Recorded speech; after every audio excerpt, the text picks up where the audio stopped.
And now, the Deeper Thinking podcast, where philosophy, psychology, and power collide.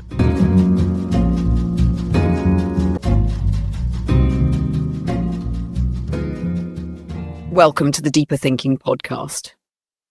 Laughter is the most deceptive emotion. It feels light, effortless, but why does it so often come from our darkest places? Few comedians embody this contradiction more than Bill Burr. His comedy is an explosion of controlled fury, stories of frustration, restraint, and inevitable outbursts. He jokes about his temper, his past, his inability to stay calm in the simplest of situations. His audience laughs, recognizing something familiar in his rage. But the question lingers, is this laughter a release, or is it just another way to keep the anger alive? For centuries, thinkers have debated whether humor is a cure or a mask. Some argue that laughter is catharsis, a way to exorcise the demons we carry. Others insist it's a trick, a pressure valve that releases just enough steam to prevent real change. If anger is something we inherit, can we ever truly unlearn it, or do we just repackage it, turning our wounds into entertainment? Bill Burr doesn't just tell jokes. He stands on stage and transforms his own volatility into something audiences can consume. It's a form of control over himself, over the room, over emotions too unwieldy to face head on. But if humor is control, does it actually heal, or does it just allow us to manage the chaos? This is the paradox at the heart of comedy. If we laugh at something painful, does that mean we've conquered it, or are we simply making it more palatable?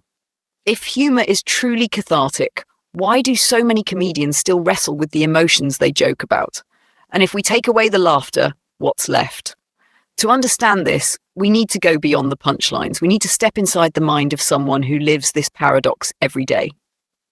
Bill Burr tells a story about road rage. He's sitting in traffic, getting cut off, feeling his blood pressure rise. He knows what's coming. His hands tighten on the wheel. The anger starts bubbling up. And then he does what he always does. He turns it into a joke. "I don't have road rage," he says. "I just express myself loudly."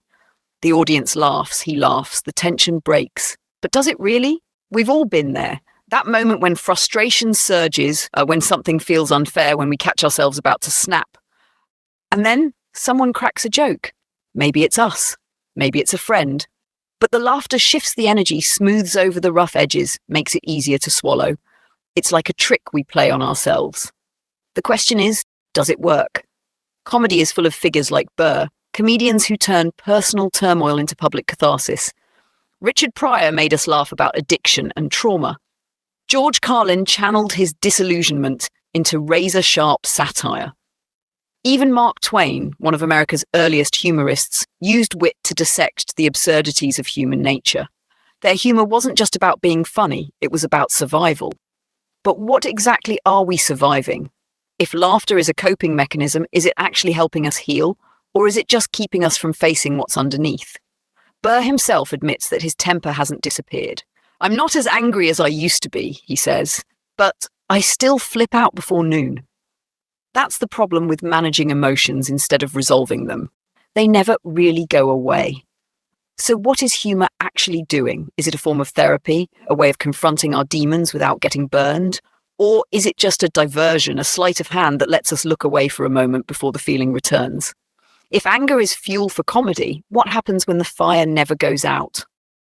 To answer that, we need to go deeper, beyond the jokes, beyond the stories, into the philosophy of what it means to turn pain into laughter. If Aristotle was right, anger isn't something to be eradicated, it's something to be mastered. He called it a force that, when controlled, could be righteous, even noble. But if Freud was right, anger is a symptom of something buried deeper, a repression that finds its way out in disguise. Between these two ideas, humour sits uneasily. Does it refine anger into something productive, or does it simply keep it alive, masquerading as release? Bill Burr's comedy feels like proof of both theories at once. He doesn't deny his anger, he refines it, channels it into jokes sharp enough to cut. He vents about modern life, relationships, social frustrations, transforming rage into rhythm, frustration into punchlines. The audience laughs. But beneath the humour, the anger still pulses.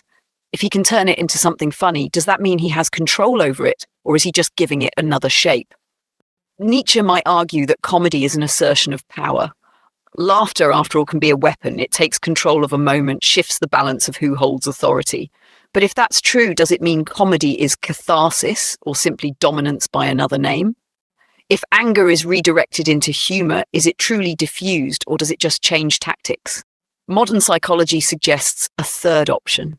Studies on cognitive reappraisal, the ability to reframe negative emotions, show that humour can genuinely change how we experience anger. A well-timed joke shifts perspective, diffusing tension, creating distance between the emotion and the person feeling it. But does that mean the emotion is gone or just temporarily neutralised?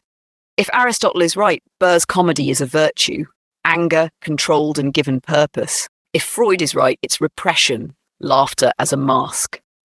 If Nietzsche is right, it's power, anger, cleverly disguised as humour. But what if all of them are wrong? What if humour isn't any of these things, but something stranger, something more complicated? Before we decide, we need to examine the other side of this equation. Because if comedy helps us manage anger, we have to ask, does it ever actually make it disappear? Comedy has always been a release valve, a way to turn pressure into something manageable. When emotions threaten to overwhelm, laughter steps in, transforming discomfort into something bearable. It's why we joke at funerals, why gallows humour exists, why people facing the worst moments of their lives so often find themselves laughing at things that shouldn't be funny. Humour doesn't erase pain, but it makes it livable. This is the argument for comedy as catharsis, the idea that turning anger into laughter is a way of letting it go. Bill stands on stage, voice rising, hands gesturing, telling a story about how something insignificant nearly ruined his day. He's fuming about a person who walked too slowly in front of him, or a coffee shop order that took too long. He knows it's ridiculous. That's what makes it funny. And by the time the audience is laughing, by the time he's laughing, the anger has been converted into something else. It's no longer rage, it's entertainment. For centuries, people have believed that expressing emotions is necessary for emotional health. Ancient Greek drama was built on catharsis, the idea that watching tragedy unfold on stage could purge the audience of their own emotional burdens. Modern psychology reinforces this idea. Studies show that humour can reduce stress, lower cortisol levels, even strengthen memory by associating difficult moments with laughter instead of fear. When we laugh about something painful, we change how we store it in our minds. But catharsis isn't always simple. For it to work, the release has to be real. In therapy, talking about a traumatic event helps when it leads to processing, not just retelling the story, but reframing it. Humour does something similar. A joke about anger doesn't just express it, it shifts how we see it. It allows distance, perspective, it offers control. So maybe that's what comedy is, a way of shrinking things down, making them manageable, turning the overwhelming into the understandable. Maybe Burr and comedians like him aren't just making fun of their own anger, but teaching us how to see our own emotions differently. Maybe every joke is a small act of translation, turning something unspoken into something shared. Maybe by laughing, we really are letting go. But if that's true, why do so many comedians still struggle with the emotions they joke about? If laughter is catharsis, why do people keep coming back to the same anger, the same frustrations? If we're really letting go, why does it so often feel like we're just rehearsing the same punchline? But what if laughter isn't release? What if it's just another way of holding on? If comedy truly diffused anger, then why does so much of it come from the same place, again and again? Why do comedians return to their frustrations, shaping them into new punchlines but never quite escaping them?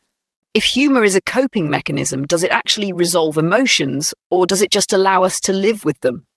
Bill Burr himself admits that his temper hasn't disappeared. The emotions he laughs about aren't gone. They still exist beneath the surface, still flare up in daily life. But instead of expressing them through rage, he filters them through performance. If this is control, how much of it is real? There's a psychological phenomenon known as rumination, the habit of replaying negative experiences, going over them again and again. It's linked to depression, anxiety, even physical stress responses. But what if comedy functions in a similar way?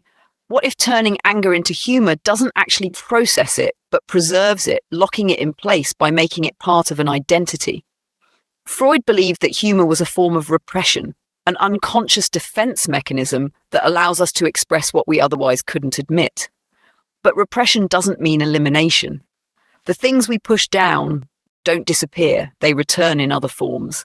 If anger is transformed into humor, does that mean we've dealt with it or just disguised it?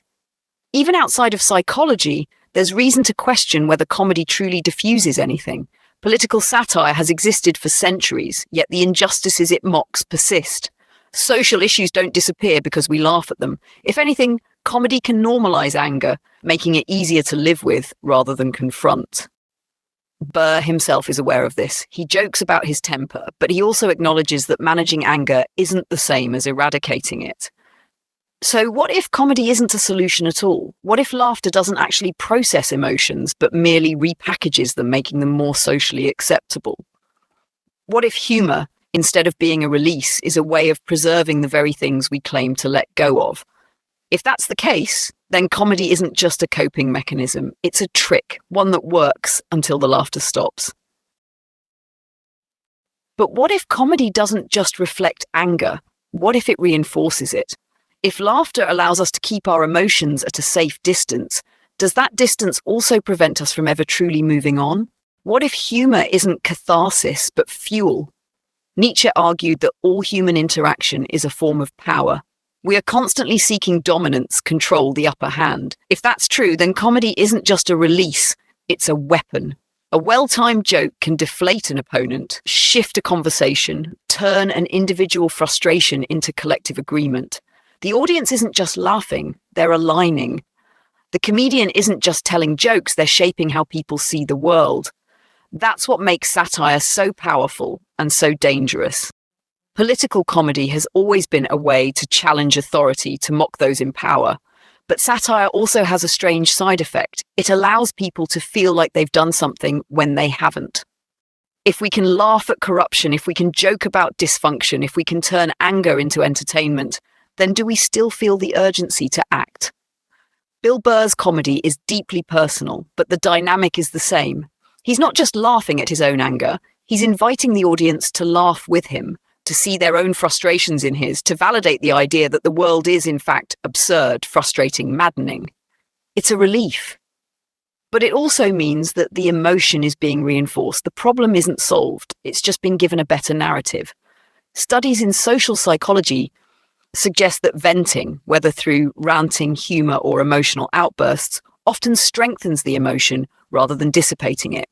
Anger, when expressed repeatedly, can become a habit, a loop that reinforces itself.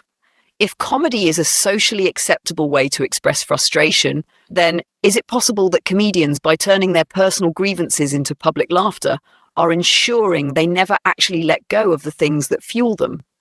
This raises a deeper question. If we find an outlet for our emotions that is rewarding, do we ever truly want to let go of them?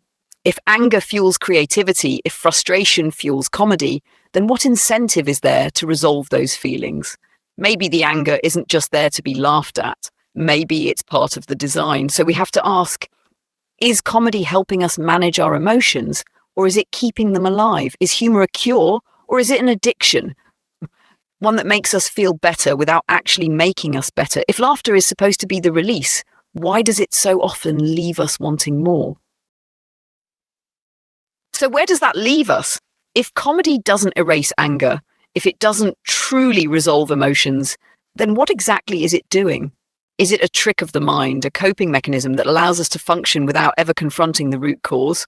Or is it something more paradoxical, a tool that both manages and perpetuates emotion at the same time? Maybe the problem is that we expect too much from humor. We want it to be therapy, but it's not. We want it to be activism, but it rarely leads to change. We want it to be catharsis, but the emotions never fully leave us. Maybe comedy isn't a solution to anger at all. Maybe it's just a different way of living with it. There's a reason people turn to comedians in moments of crisis, when the world feels overwhelming, when frustration mounts, when there's too much to process all at once. Humor offers a way to keep going. It doesn't remove the problem. It just makes it feel a little lighter. A comedian like Bill Burr isn't promising resolution. He's offering recognition. He's saying, yes, things are frustrating. Yes, you're not alone in feeling this way. And yes, we might as well laugh about it. But here's the paradox. If anger is fuel for comedy, and if comedy is how people cope, then what happens when people start depending on humor as their only way of dealing with difficult emotions? At what point does laughter stop being an outlet and start becoming a crutch?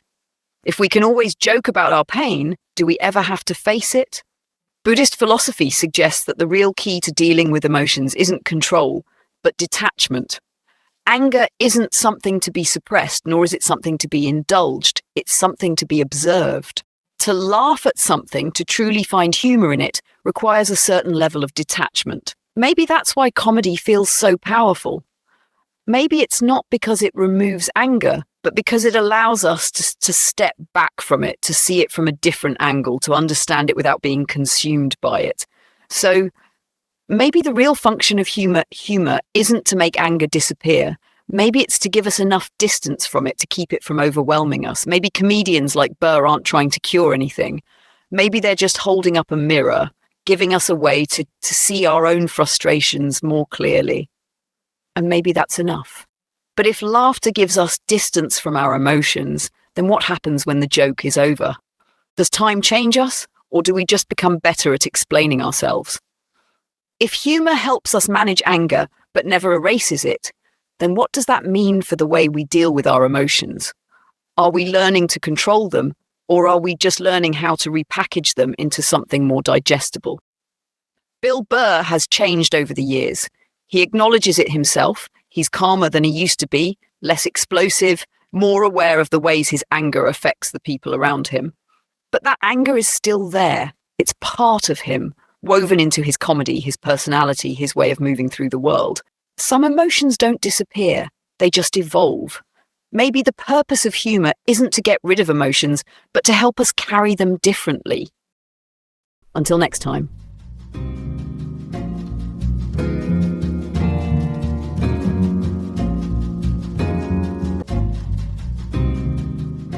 This episode of the Deeper Thinking podcast was written, produced and researched by Benjamin James. It was read by Holly, a digital narrator. For further reading, resources and a chance to support the show, visit the episode webpage, where you'll find book recommendations, key topics to explore, and a way to buy me a coffee. And if you enjoyed this episode, please consider leaving a review on your preferred platform